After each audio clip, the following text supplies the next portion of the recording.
할렐루야, 예수님의 사랑으로 성도 여러분을 사랑합니다. 오늘 성경은 두 부류의 삶을 대비시키고 있습니다.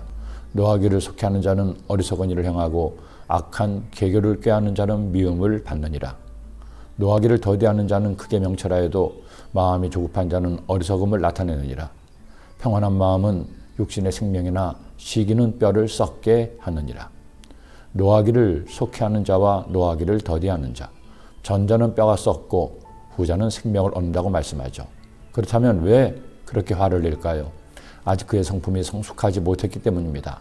화를 낸다는 것은 무언가 자신의 뜻대로 되지 않았다는 것이죠. 그런데 성숙한 사람은 자신의 뜻대로 되지 않은 것을 받아들입니다.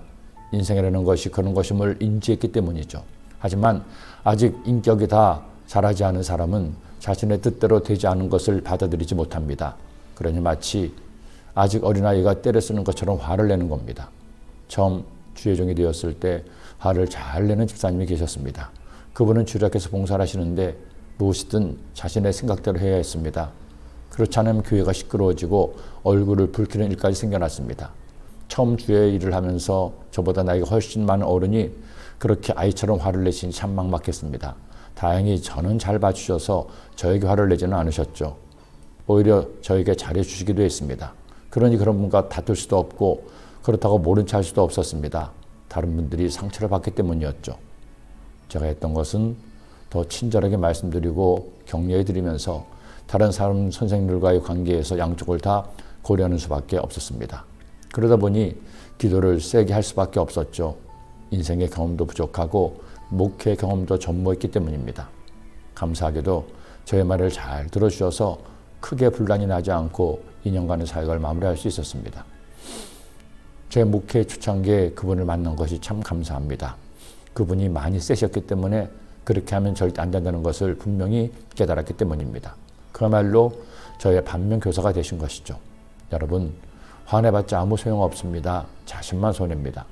물론 그걸 알면서도 화를 한번 내야 직성이 풀린다는 분이 있어요. 하지만 화를 자주 내는 것은 뼈를 썩게 합니다. 당장에는 변하는 것이 없다고 하지만 아닙니다.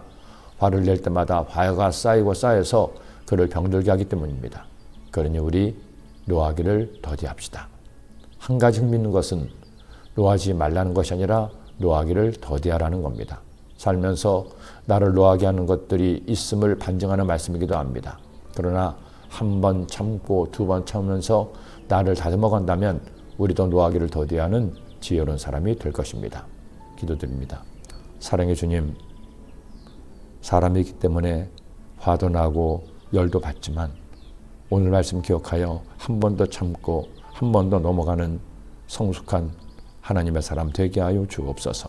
그래서 노하기를 속해하는 자가 아니라 노하기를 더디하는, 결국엔 노하지 않는 하나님의 사람들 되게 하여 주옵소서. 예수님의 이름으로 기도드립니다.